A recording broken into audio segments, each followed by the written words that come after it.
ये फाइल है जनसुराज फाइल। प्रशांत किशोर की कहानी शुरू करते हैं बापू सभागार में, जब उन्होंने महिलाओं को बुलाया।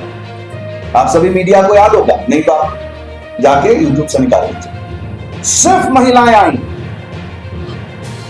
और महिलाओं को कहा गया 40 महिलाओं को इलेक्शन लड़वाया जाए। महिलाओं को 40 सीटें दी जाएंगी। अगर वादा मन से किया गया तो मुझे दुख इस बात का भी कि वहां हमारे प्रशांत जी की पत्नी भी मौजूद थी। उसी दिन उन्होंने उनको इंट्रोड्यूस किया बिहार से।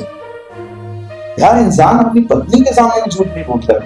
मन से पत्नी को खड़ा करके कहा कि 40 महिलाओं को सीट देंगे। 40 महिलाओं को परसेंटेज निकाला आपने, एनालिटिक्स बनाया इसका। ये सारी कागजात मैं आपके सामने रख रहा हूं सबूत के साथ। तो महिलाओं का परसेंटेज क्या है भाई? महिलाओं का परसेंटेज 11.6% है। आपको पता है, आप इलेक्शन नहीं लड़े, मैं इलेक्शन लड़ा हूं। नेता वही है जो इलेक्शन लड़ा है, बाकी सब कार्यकर्ता हैं। शाम में बिल बनता है, मोटरसाइकिल के साथ टोपी लगा के का रेट है इतना 800 रुपया।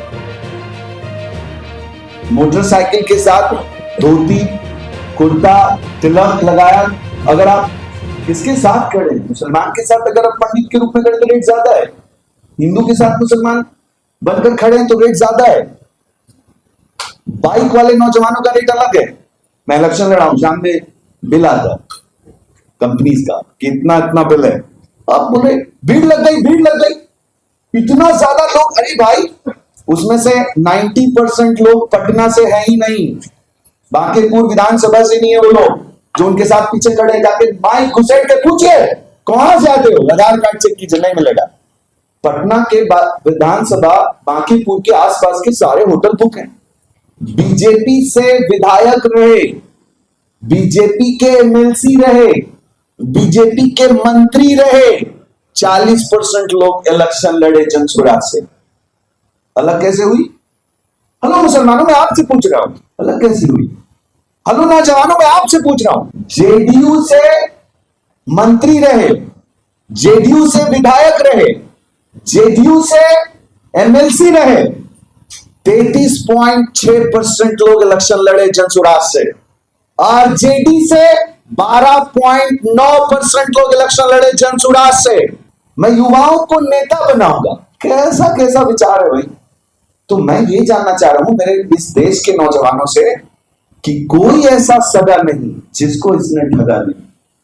तो नौजवानों से मैं पूछना चाहता हूं, क्या नौजवानों, तुम कितने परसेंट इलेक्शन लड़े? अब इस्लामिक पैटर्न समझिए।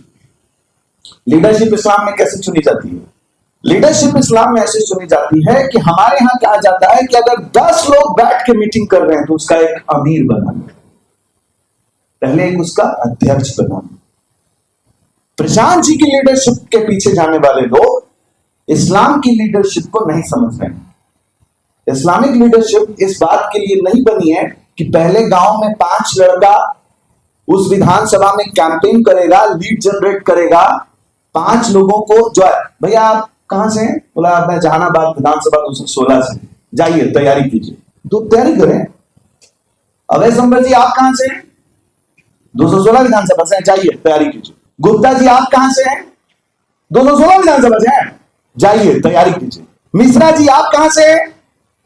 216 विधानसभा से हैं। जाइए तैयारी कीजिए। अब 4, 5, 10 आदमी तैयारी कर रहे हैं इलेक्शन का, और वो 5 आदमी से चिट्ठी भेजकर 20-20, 21 हजार रुपया पहले डीडी बना के डाल दिया युवाओं ने। अब वो युवा तय करने चाहिए कि इनमें से कौन लड़ेगा इलेक्शन। एज पर जब ये बैठक हुई, जब ये पूरा जनसुराज अभियान शुरू हुआ, तो यही पैटर्न था कि ये 5 लोगों में से सर्वे होगा। 90% युवाओं ने, जो सर्वे में जिनका नाम आया, उनके साथ ठगी। 90% लोग, आप बोल रहे जीत जाएंगे, वो आपको शायद मीडिया के माध्यम से बता रहा हूं। और युवाओं जो जिसने 21 हजार रुपया जमा किया, मैं 16-17 ऐसे लोगों को जानता हूं जिसका 21 हजार रुपया वापस हो गया है। ये सही समय वापस ले लो। अब प्रशांत जी क्या कर रहे हैं? अच्छा जब तुम पटना आ गए, अब शांत रहो, ये पकड़ो 21 हजार। मैं रणनीतिकार हूं। भाई पहले तो आपका जो रणनीतिकारी है वो पब्लिक हेल्थ सेक्टर में आपने डिग्री हासिल की हलफनामे के हिसाब से, रणनीतिकार नहीं है। और ये दूसरा जो बड़ा इंफॉर्मेशन मैं आपके साथ ये जनसुराज फाइल्स का कर रहा हूं, वो इंपॉर्टेंट है उन सभी नेताओं के लिए जो नेता पूरे भारत से ये वीडियो देख रहे हैं। इन्होंने एमके स्टालिन के लिए कैंपेन चेक किया। एमके स्टालिन 2021 में कैंपेनिंग में इनको साथी बनाए। वहां जब आप कैंपेन करते हो, वकील बनते हो किसी के, तो मुजरिम अपना सारा कुछ बताता है कि मैंने क्या क्या किया, मेरा बूथ में मेंबर कौन है, मेरा डेटाबेस कौन है, सारे इनपुट्स आपको देता है। आपके सहयोगी कौन है, मेरा जिला परिषद कौन है, मेरा जिला का मेंबर कौन है, ब्लॉक का मेंबर कौन है, पूरा पैटर्न आपको देता है इलेक्शन के वक्त। तब ना आप उस कंपनी में उससे काम करवाओगे। तो एमके स्टालिन साहब, अगर आप ये वीडियो देख पा रहे हो तो आपसे 2021 में डेटा लिया आईपैक ने और 2021 का डेटा 2025 में टीवी के यानी थलापति जी को दे दिया। अगर आप पहले डीएमके के साथ थे तो एग्रीमेंट ये होना चाहिए था कि इसी राज्य में टीवी के लिए आप कभी कैंपेन नहीं करोगे या इस राज्य के किसी दूसरी पार्टी के साथ इलेक्शन का कैंपेन नहीं करोगे। ये एग्रीमेंट होना चाहिए था कंपनीज के साथ। पिछले 10 साल तक, अगले साल तक नहीं करोगे। इसका कारण क्या है कि पहले मेरा डेटाबेस लिया और फिर थलापति जी को जिता दिया। तो इसमें कमाल क्या है? बोला हम रणनीतिकार है, इसमें कमाल है? तो धोखा है, दिमाग नहीं चल रहा क्या किसी का? अच्छा, हो सकता है ये पैटर्न गलत हो, चलिए हटाते हैं इसको। चलिए एक उदाहरण आपको समझ नहीं आया, दूसरा उदाहरण चलाते हैं। 2017 में बहुत करीबी थे पंजाब के मुख्यमंत्री, 2017 में अमरिंदर सिंह की बात कर रहा हूं मैं। तो 2017 में उनके करीबी हुए तो दिल्ली में बैठक होने लगी। सारा पैटर्न समझ गए दिल्ली का। उसके बाद 2020 में आपके साथ मिलकर आपको जिताने में काम कर दिया। ये आपको रणनीतिकार लगता है? आपको रणनीतिकार लगता है? ये मीडिया बताए कि यह रणनीतिकार है। ये तो ये तो डेटा की चोरी है, मेरे सोर्सेस की चोरी है, मेरे बूथ एजेंट की चोरी है। क्या ये देश नहीं समझ रहा है? इसीलिए इसका नाम रखा है जनसुराज फाइल्स। हो सकता है ये पैटर्न आपको समझ नहीं आ रहा हो, इसको रखते हैं किनारे। दो भविष्य खतरे में इस प्रेस कॉन्फ्रेंस के बाद आईपैक की दुकान भी ना चलने वाली।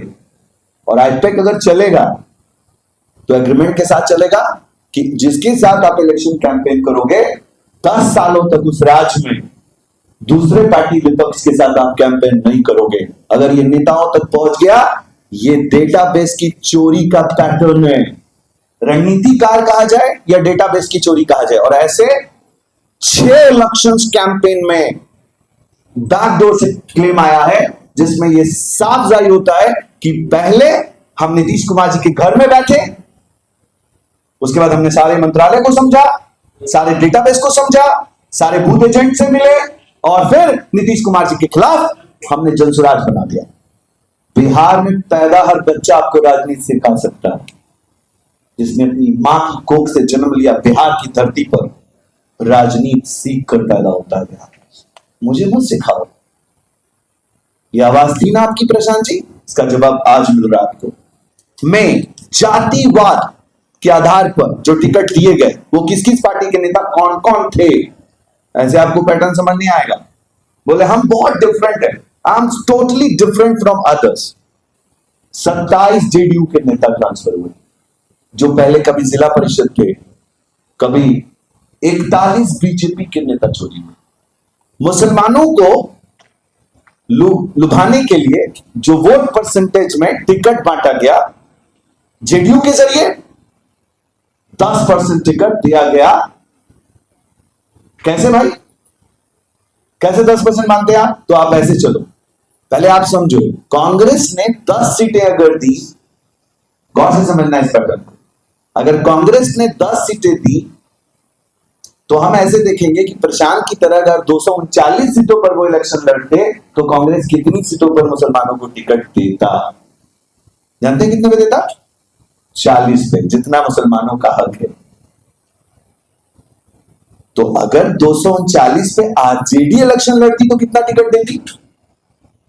12%। पूरा नहीं देती, 100% नहीं देती। जिसके पीछे मुसलमान पागल रहा 90 से लेकर 2025 तक पागल रहा मुसलमान, उनका टोकरी धोता रहा, उनकी दरी बिछाता रहा। तो अगर 239 पर प्रशांत लड़े, जो मुसलमानों के कब्रगाह पर और मस्जिदों में टोपी पहनते दिख रहे और उनको सब्जी बाग में दिख रहे नौजवानों, आपसे बोल रहा हूं, मेरे दोस्तों, मेरे भाइयों, आंख कौन खोलेगा आपका? तो 239 का पैटर्न क्यों मैंने ढूंढा है? क्योंकि इसने 239 पर दिया, 12% सीट है।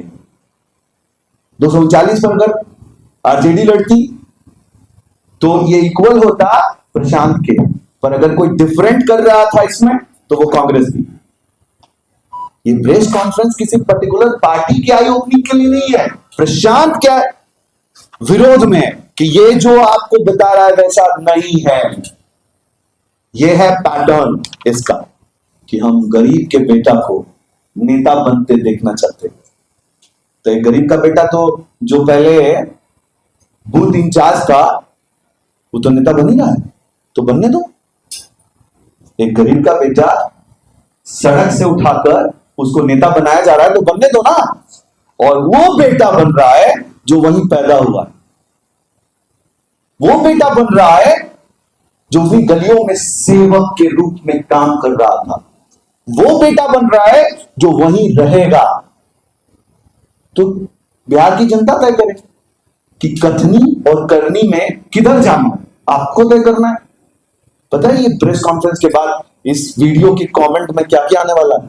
बीजेपी का एजेंट हूं, ये हूं, वो हूं, दिस हूं, दैट हूं। मैं सरकार के साथ हूं और सरकार के पक्ष में।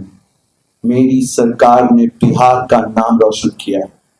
मेरी सरकार ने बिहार को 20 साल आगे ले जाके बिहार को सम्मान दिलाया है। मेरी सरकार ने नीतीश कुमार जी के साथ मिलकर इस सरकार ने कमाल का प्रदर्शन किया है पूरे भारत में। मेरी सरकार ने रोड के जाल बिछा दिए हैं बिहार के अंदर। सरकार ने एयरपोर्ट का निर्माण करके आज जब कोई मेरे यहाँ 55 से 60 कॉलेज के डायरेक्टर और चेयरमैन आए, उन्होंने क्या कहा पता है? बदल चुका है बिहार। रोड, सड़क, मरीन ड्राइव सुरक्षित है बिहार। जय हिंद, जय भारत।